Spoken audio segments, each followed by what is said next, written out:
This is Skepardy.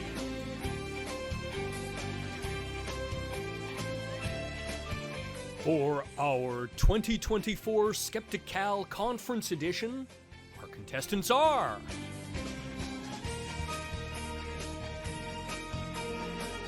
prolific author and host of The Skeptocrat and the Scathing Atheist podcasts from Southern Georgia, it's Noah Illusions. Editor of The Skeptic magazine, director of the Good Thinking Society, and host of Skeptics with a K and the Be Reasonable podcast. From the United Kingdom, it's Michael Marshall. Host and author of the Skeptic's Guide to the Universe podcast and books. Founder and executive editor of Science-Based Medicine. A neurologist from the Yale University School of Medicine. It's Stephen Novella.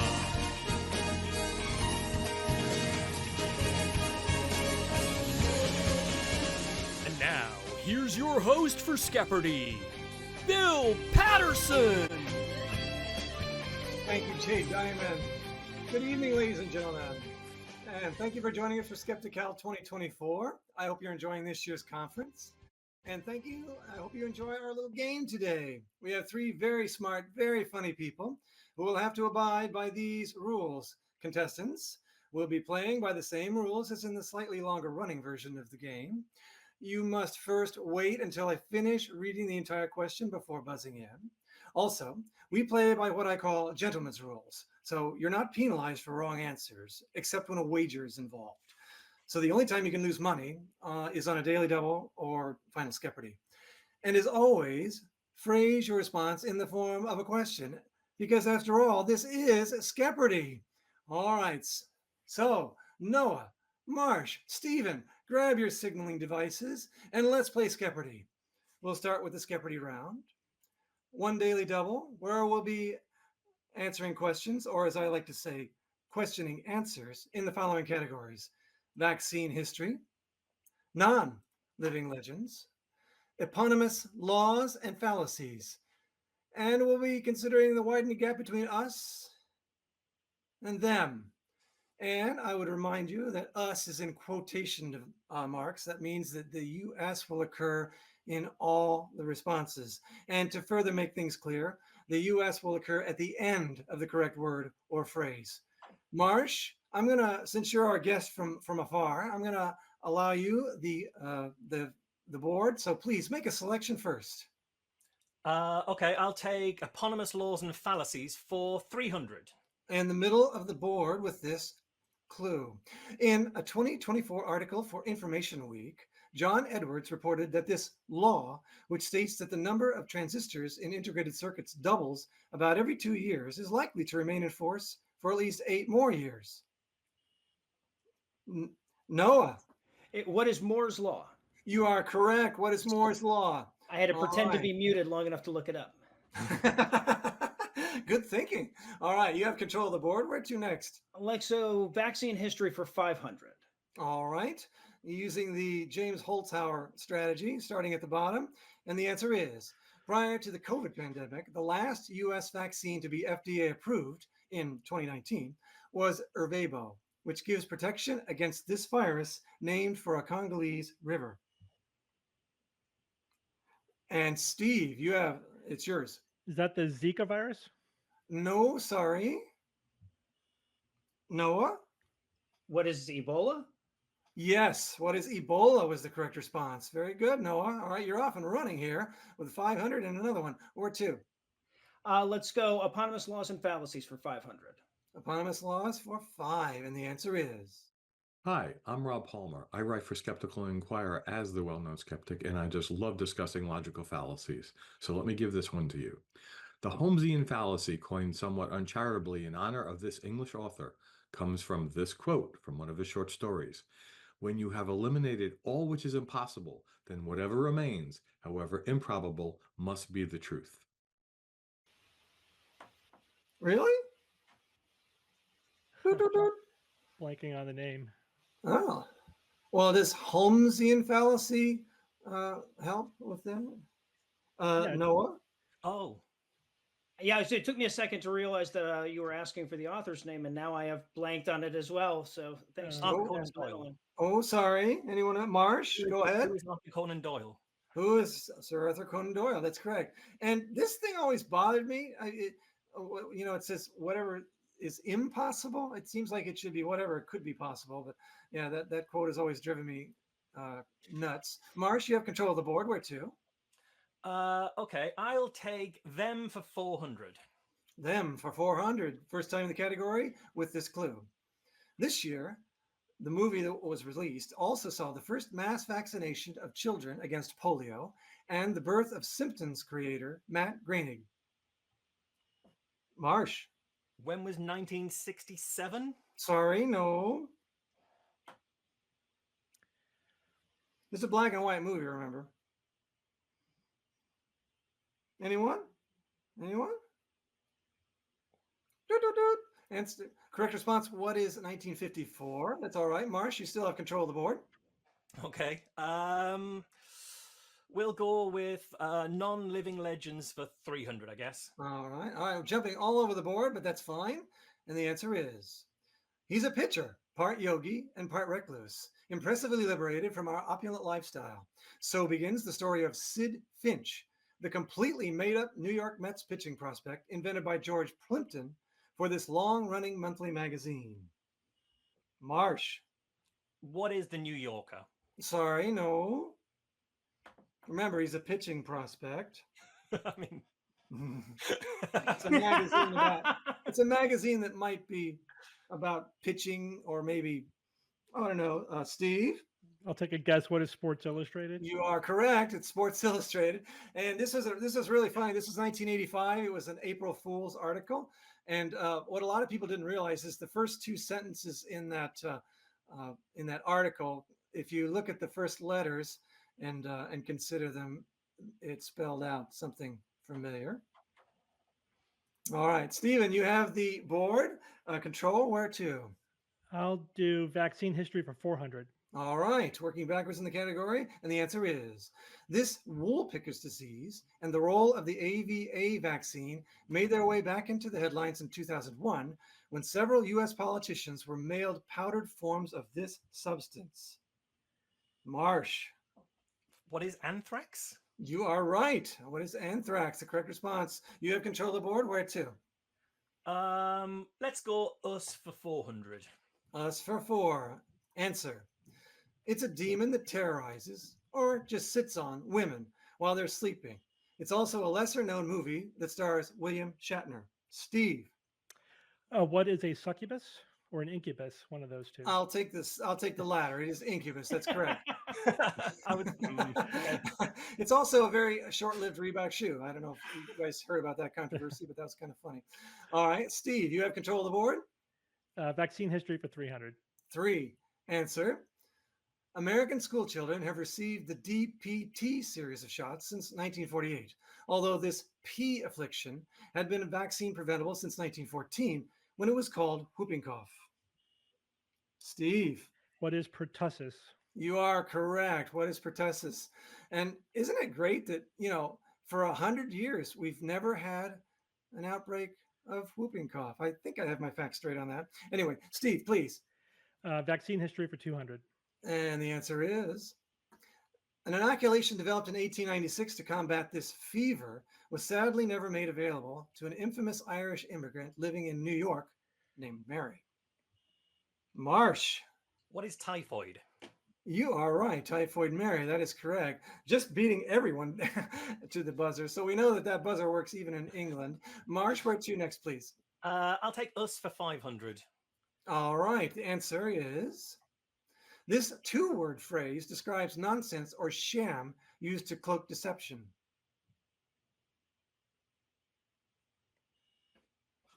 Ends in Steve. What is hocus pocus? You are correct. What is hocus pocus? Very good. Where to next? Us for 300. In the middle of the category with this clue. The French gave us this term that is defined as a meeting at an appointed place and time. Noah. What is rendezvous? You are correct. What is rendezvous? All right. Everybody is in on this. This is great. This has got a great game going. Where to? Let's go us for 200. Us for 2. And that is your clue. That is a video daily double. Let's can we have the scores, please? So far, I can't wait to see them, actually.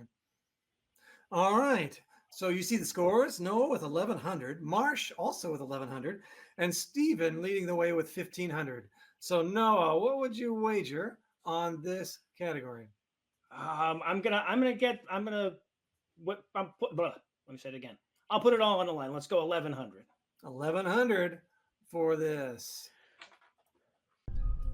Hello, this is Richard Saunders from Sydney, Australia. At least that's what the travel agent told me. As chronicled by Stephen J. Gould, this large sauropod dinosaur was for a time stripped from the taxonomy as it was believed to be just another specimen of the earlier discovered Apatosaurus. Oh, I have some friends that would be really mad if I got this wrong. What is the Brontosaurus? You are absolutely right. What is Brontosaurus? Nicely done, doubling your score, and you still have control of the board too. And by the way, as I understand, Brontosaurus is back in the taxonomy. That it is. It was an emotional moment for me when we got him back. We got them back. They were, okay. So I'll go non-living legends for 500. Non-living for 5, and the answer is. It's unlikely the labor leader and knitting frame smasher who gave us this term for a person who hates automation was indeed a real person. Noah. What is Luddite? Yes, you're right. What is a Luddite? All right, keep it up, buddy. Keep it up. Go ahead. Where to next? Non-living legends for 400. And the answer is, if your grandfather was Catholic, there's a good chance he had a medallion of this saint in his car. But there's doubt this former patron saint of travelers and many other things, including toothaches, ever existed. Marsh.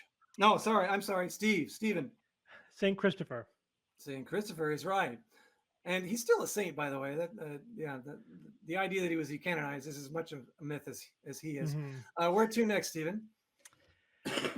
Let's see. Eponymous laws and fallacies for 400. And the answer is, this fallacy, more a technique named after a famous creationist debater, denotes the strategy of overwhelming the opponent with numerous arguments that are impossible to clear away given the time usually allotted for the exchange. Wow. Noah first. Oh, I went early. I went before you asked the question. So, and as a gentleman, I have to give it to the next person. Well, it ended up being Marsh. What is the Gish Gallop? What is the Gish Gallop? And I'm sure everybody knows this. Absolutely. And that term, of course, was coined by our own Bay Area Skeptics president, Eugenie Scott. Yes. All right. Marsh, where to? I'll take them for 500. Them for 5. James Arness, who has a small part in the movie, also portrays the monster who stalks scientists at an Arctic research post in this hugely influential science fiction movie from 1951. Wow. Noah. What is The Thing?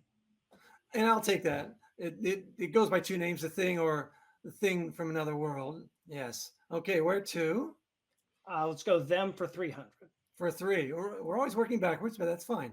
YouTube content creators have noticed the many similarities between this movie and the 1986 masterpiece of horror science fiction directed by James Cameron that stars Sigourney Weaver. Marsh? What is Alien?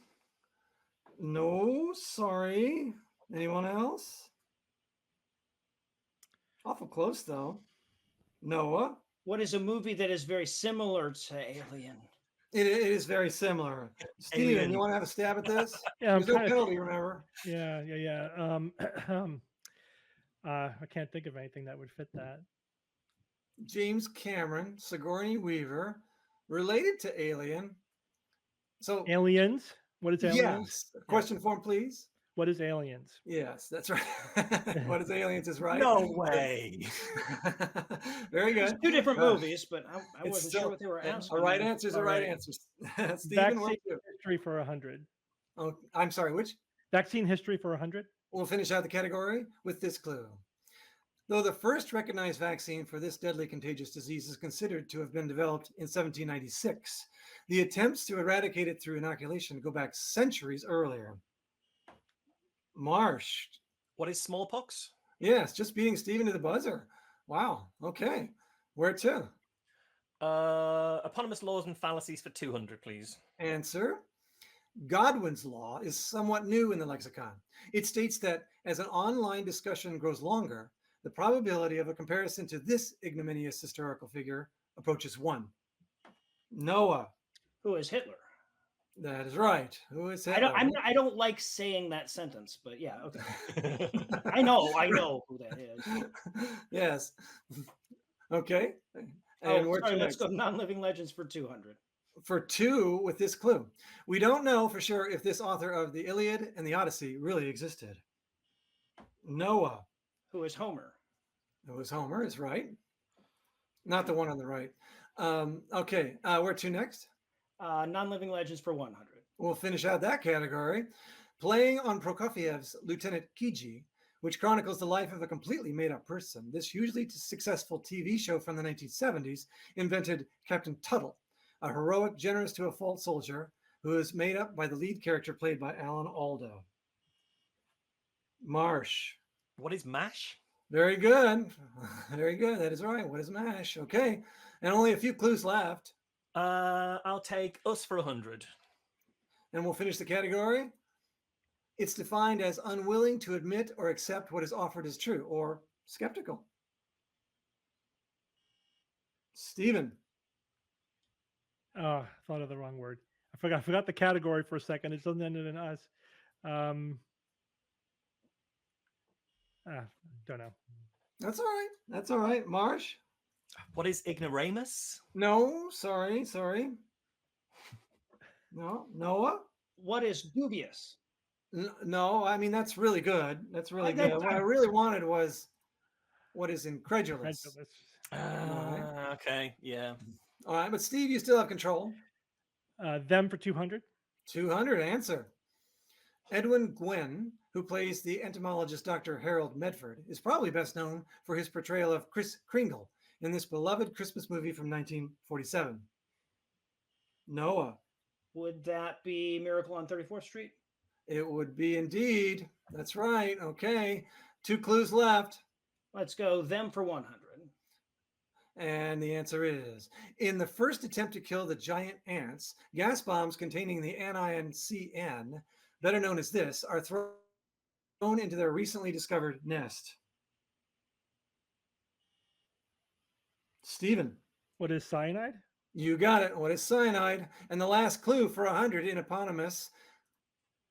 He was an optimist, was O'Toole's observation when commenting on this person's informal law that states that anything that can go wrong will go wrong. Marsh. Who was Murphy? Who was Murphy? Is right. Very, very nicely done, gentlemen. Okay. And can we bring up the scores? This is really, really good. All right. Well, there's the scores for you. And it looks like we have an excellent game going on. We have Marsh with 1,800, which means that he will have the first guess in double Skepardy. Stephen in second place with 2,300. And Noah blazing the trail with 3,800. Great job, guys. And now I get to talk to these wonderful, smart people. So let's start with Noah. Noah, your podcasts are generally the only podcasts that I listen to straight through, and I don't speed ahead of the commercials because the commercials are so hilarious. I'm just wondering, though, do you ever get any pushback from those ad people that say, you know what, guys, can you tone it down a little bit? Yeah, we do quite often. A couple of us, our advertisers have dropped us because they felt like the ads went a little too far. And when they do that, we take advantage of the fact that you can't stop someone for doing an ad for you. So we've done revenge ads against some of those advertisers before. So yeah, I guess it's kind of a protection racket now that I think about it. Once you're in, we don't let you leave.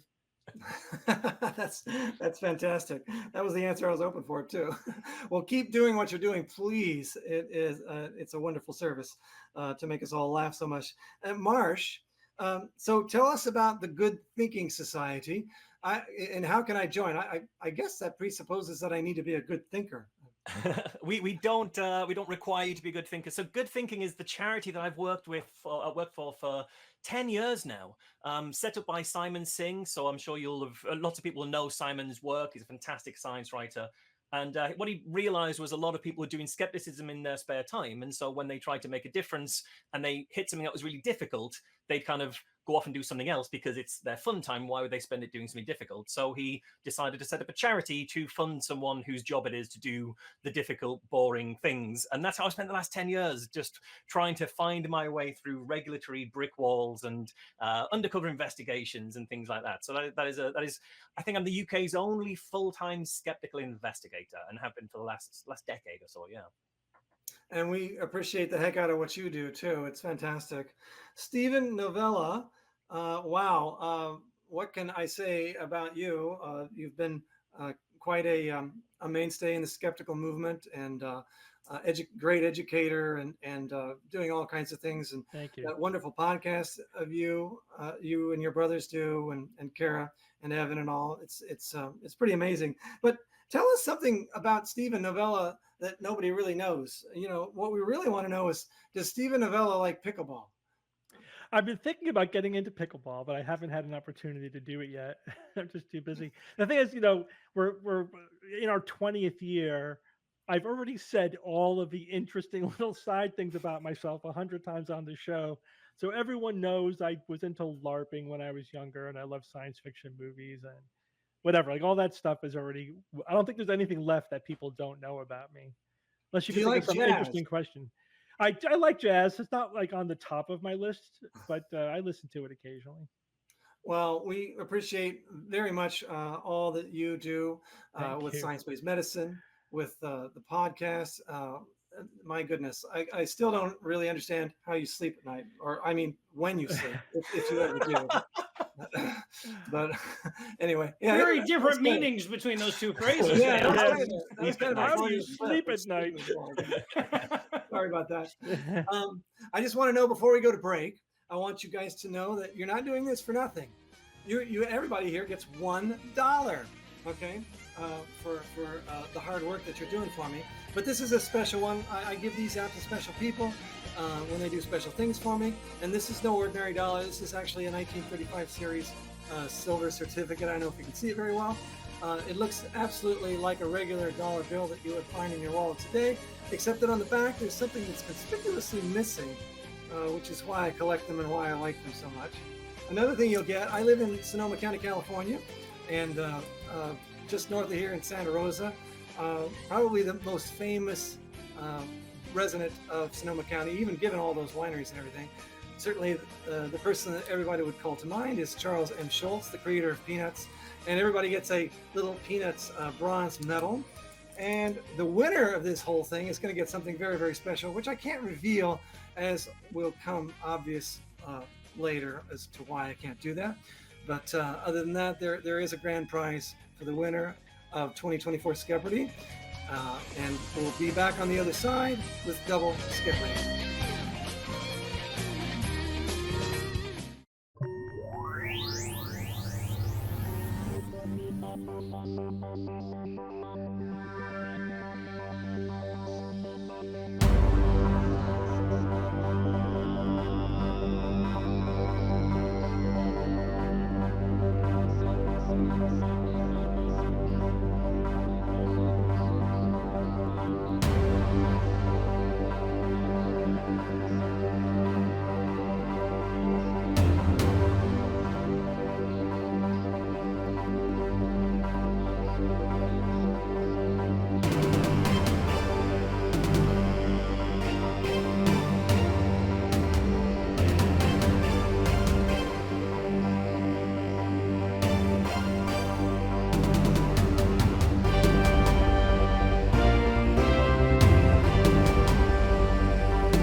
double Skepardy time. 2 daily doubles, these categories. Day at ease. And once again, ease in quotes. And this time, the E will be at the beginning of the correct word or phrase. 17 letter words. Potpourri, because I was running out of clever categories. Last year we had Webb, James Webb. This year we have Burke, James Burke. And lastly, homophones. And let me explain. For our viewers, homophones are words that sound the same but have different meanings, sometimes even opposite meanings depending on context. So for example, if the clue was, this could be a Celtic music instrumental or a short video presented by a social media influencer, the correct response would be, what is a reel? All right. Marsh, you have control of the board. Where to next?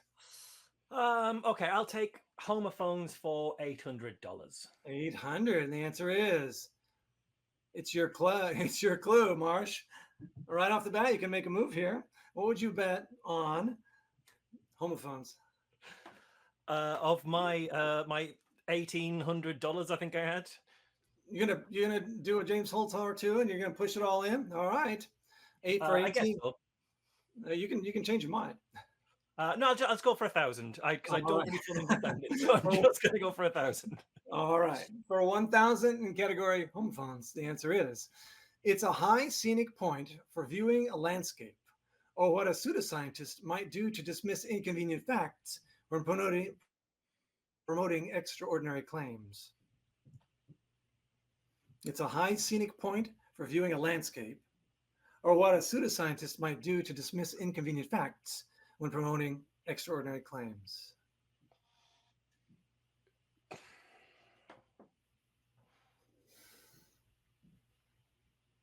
Does that help? Probably not. I don't know. Peak? It's not peak. Peak? No, sorry. It's also not climax, I hope. No, sorry. I'm going to call it. Does anybody know? Steven, do you know? Overlook. Yeah, that is right. It's the correct response would have been, what is an overlook? Well, that didn't work out very well, but you still have control of the board. Where to next, Marsh? Okay, diet ease for 800.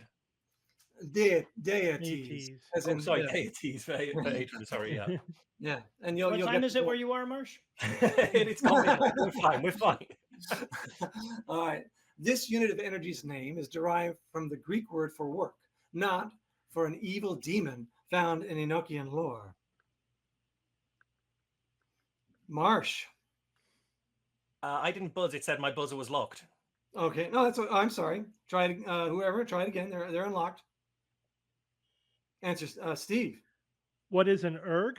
Yes. What is erg? Who is erg, or what is erg? That's right. Where to next? 17 letter words for 600. For 6, and the answer is, the other daily double. Okay.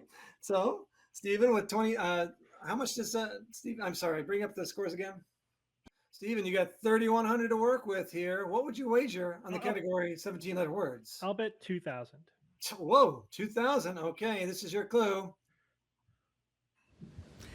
I'm Eugenie Scott. This term refers to any of a number of extinct hominid species originating in Africa. The term comes from the Latin for southern and the Greek for ape. What is Australopithecus? I'll take that. That's fine. Can you give me the more general? Australopithecines? What are Australopithecines? Yeah. Yes, that's what I really wanted. Okay. The Australopithecine, that's the 17-letter version of it, but that's correct. You got it. Nicely done. Where to next? Let's do 17 letter words for 800. And in that category, we have. Hey, everybody. This is Bob, your favorite Novella brother from the Skeptic's Guide to the Universe podcast. We use this somewhat whimsical term to define what might happen to an astronaut that gets much too close to a black hole. Noah, just beating Stephen. What is spaghettification? What is spaghettification is right. Love that word. Okay, Noah, you have control. Let's do 17 letter words for 1,000. 1,000, and the answer is.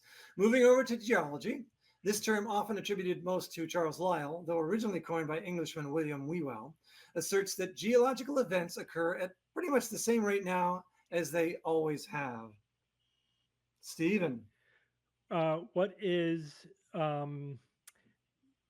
uniformitarian? Something like that. It's the opposite of catastrophism. Uniformism.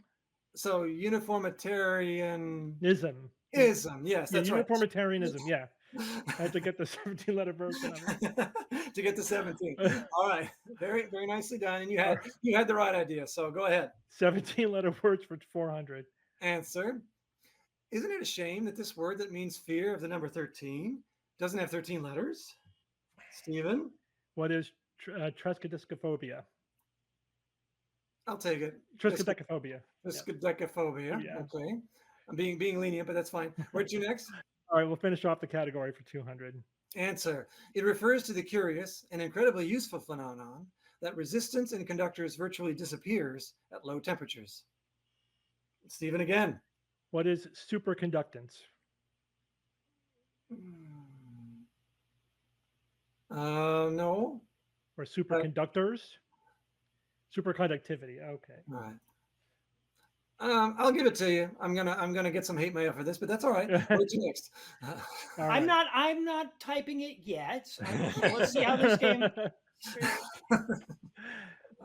Take James Burke for 600. 600 in the middle of the category with this clue.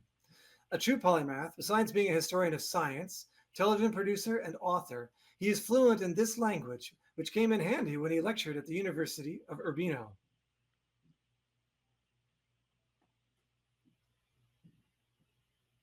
No penalties for guessing, remember. Marsh. What is Portuguese? No, sorry. Can't get it from that word, huh? It is a little weird. Anybody? Correct response would have been, what is Italian? Okay. Let's see. Stephen, you still had control, I believe? Burke for 400. Answer. Burke studied at Jesus College, Oxford, and majored in Middle English, which means he would have had little trouble deciphering this important book of stories by Geoffrey Chaucer. Marsh. What is the Canterbury Tales? What is the Canterbury Tales? That's correct. Very good. I'll take Potpourri for 1,000. Potpourri for 1,000. Answer. This pediatrician and activist was the T. Barry Brazelton of the 1950s and 60s. His book, Baby and Child Care, has sold 50 million copies. Marsh. Who was Dr. Spock? That is right. Who is Dr. Benjamin Spock? Very good for 1,000. Where to next? Potpourri for 800. 800. Answer. Paired with real, this surname of an African-American engineer who invented very reliable lubrication systems for steam locomotives defines something as authentic. Noah. Who is McCoy? That is right. Who is McCoy? Elijah McCoy. Very good. Where to next, Noah? Let's go deities for 1,000. And the answer is the patron saint of artists and smiths.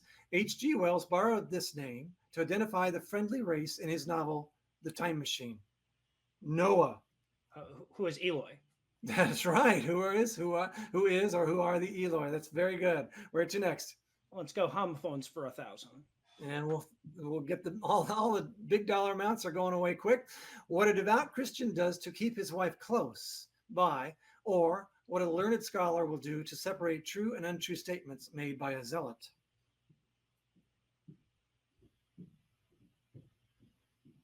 This is a pretty tough one. It's 1,000. It's supposed to be tough. Noah? What is discernment? No, sorry. Christians use that word for everything. Anybody? I have to thank my collaborator, Jim Hahn, for this and many other questions. He did a wonderful job. This is a clever one. Marsh, go ahead. What is discipline? No, sorry. Bad. Steve, you want to stab? I'm trying. I can't think of anything. And by the way, this was his invention. What is invest? No, sorry. Apparently, this is biblical. What Christian does to keep his wife close by. What is cleave? And so it's actually a contronym of the two meanings there. Mm-hmm. All right. Who had the last correct response? That would be me. I'll go James Burke for 1,000. All right. And we'll finish out the thousands with this clue. Hi, this is Brian Dunning from the Skeptoid podcast. Burke was the BBC's chief correspondent for this American scientific endeavor that took place in the late 60s and early 70s. Noah. What is the Apollo program? That is right. What is Apollo? All right, nicely done. I think we're going to have some really tight scoring here. Go ahead, Noah. Where to next? Let's go James Burke for 800. And the answer is... I'm George Hraub, and I'm currently tied up in Bill Patterson's basement. This television series, written and hosted by Burke, has spawned 4 sequel series. Originally produced by the BBC, it became the most watched series at the time on PBS when it was released on this side of the pond. Marsh. What is civilization? No, sorry. Steve. What is Connections? What is Connections is right. Oh, really? Both good guesses, though. All right, Steve, where to next? Burke for 200. Burke for 200. We'll finish out the category with this clue. Burke was born on 22 December 1936 in this country of the United Kingdom, which also produced snooker legend Alex Hurricane Higgins and musician Van Morrison. Marsh. Where is Northern Ireland? You got it. I would have been very disappointed if you'd missed that. Where to next? We'll go potpourri for 600. Answer. Found in flavors that can be strange or possess charm and nuggets of truth. Any one of these is a fundamental constituent of all matter. Stephen. What is a quark? What is a quark? Very good. Where to next? Potpourri for 400. Before. You might have known that this Russian playwright who penned The Cherry Orchard was a physician by profession. Medicine is my lawful wife, and literature is my mistress. Marsh. Who was Chekhov? Yes, Chekhov. That's right. Anton Chekhov. Where to next? Deities for 600, please. All right, and the answer is... the Romanized Greek god of the eastern winds. Also, currency you can find in Italy or Greece. Noah. Oh, Lira? What is Lira? No, sorry. No, I'm a couple decades off on that. Marsh? What is dinar? No, sorry. Italy and Greece, guys. Ireland too. Steve, you want to say it? What is euro? What is euro is right. Or who is... Boy, did you get an easier question than we did? Holy crap. Homophones for 600. And the answer is... this could be an important plant to Christians who venerate it as a symbol of immortality, or a body part that certain soothsayers specialize in examining. Noah. What is palm? That is right. What is a palm? Where to next? Let's go deities for 400. Deities for 4. This term, meaning God or deity, is of ancient Semitic origin, though rarely used today in that context. As one of the Spanish articles, he is invoked every day by someone.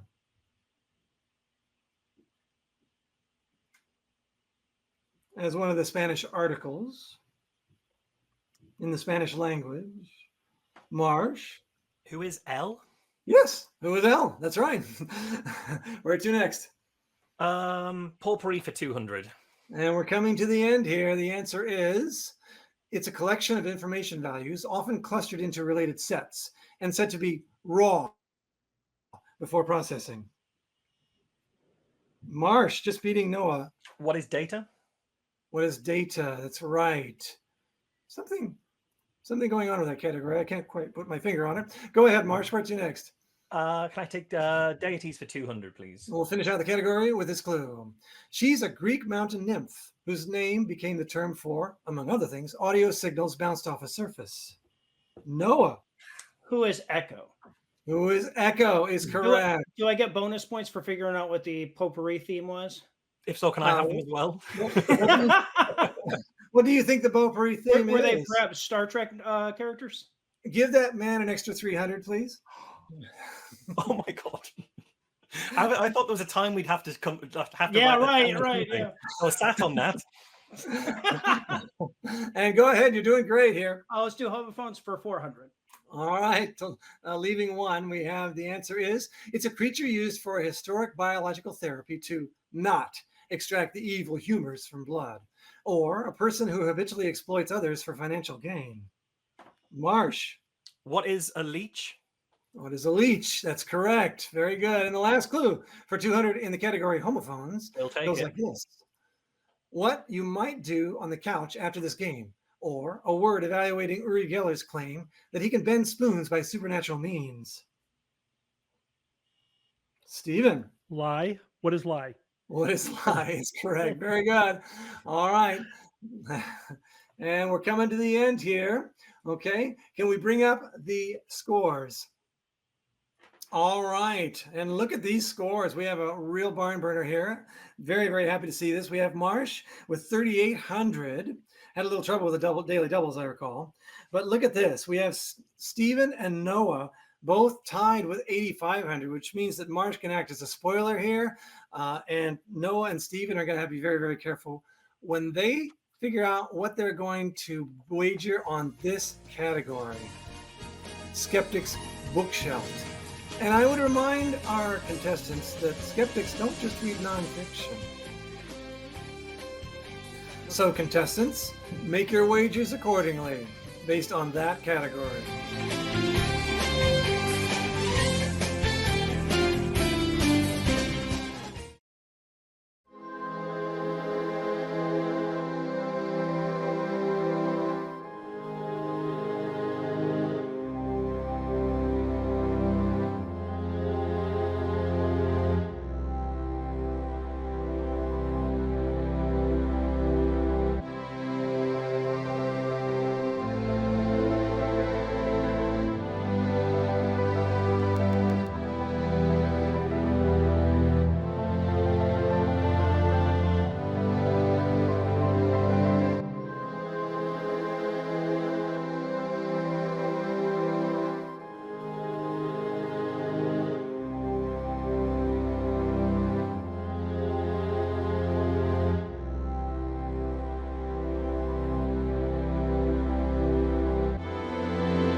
Welcome back, ladies and gentlemen. Welcome back, contestants.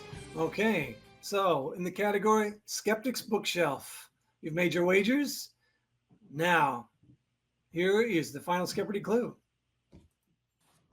Greetings, John Delancey here, actor, humanist, all-around swell guy. Here is the final Skepardy answer. In his magnum opus, Candide, Voltaire mercilessly lampoons the empty-headed optimism of this mentor to the titular character, whose philosophy seems to be all talk, but of little substance. Cheers.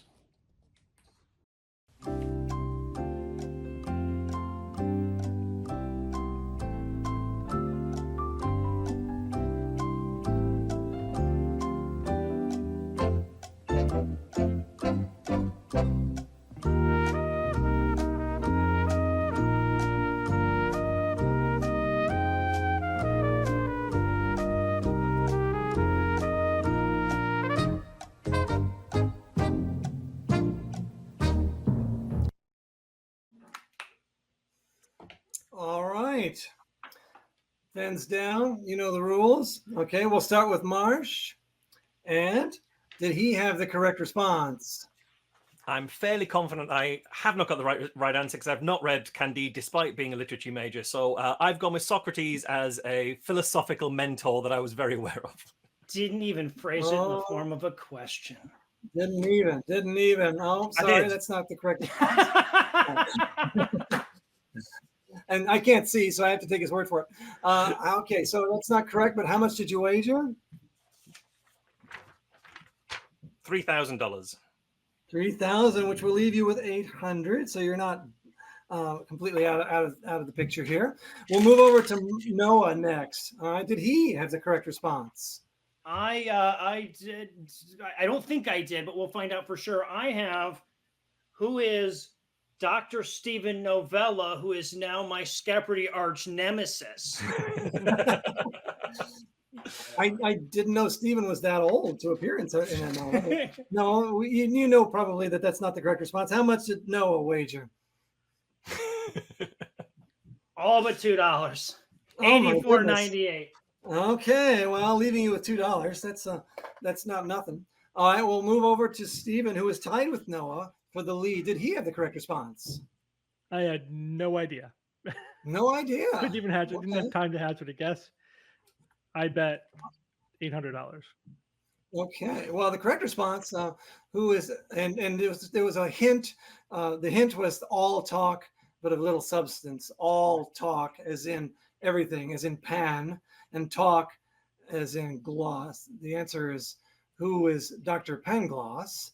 That's okay. How much did you wager? 800. 800, which means that this year, Skepardy 2024's champion will be Dr. Stephen Novella. Congratulations. Nicely done. And congratulations to all the contestants who were brave enough to show up for my little gauntlet here. I appreciate it very much. And I think we had a lot of fun. Thank you, guys. It was a lot of fun. It was fun up until I lost at the end. After that, honestly, I away with $2. You can get stuff for $2. No, that's true. That's true. Inflation's not that bad yet. Solid ending. Good way to go out. And again, congratulations to Dr. Stephen Novella, the 2024 Skepardy champion. And sir, there are the 4 skeptics groups that brought you this terrific conference. The correct response, who are the Bay Area Skeptics, Sacramento Area Skeptics, Rational Roundtable, and the Monterey County Skeptics. Special thanks to all people who made this presentation possible. Producer Jay Diamond. And to contestants Dr. Stephen Novella, Michael Marshall, and No Illusions, and guest presenters Jeannie Scott, George Robb, Bob Novella, Bob Palmer, Brian Dunning, and Richard Saunders. And special guest clue presenter John Delancey. All questions written by Bill Patterson and Jim Hahn, and edited by Bill Patterson. Additional help from Rob Palmer. And thanks to everyone else involved and to you for participating in Skeptical 2024. Remember, always question.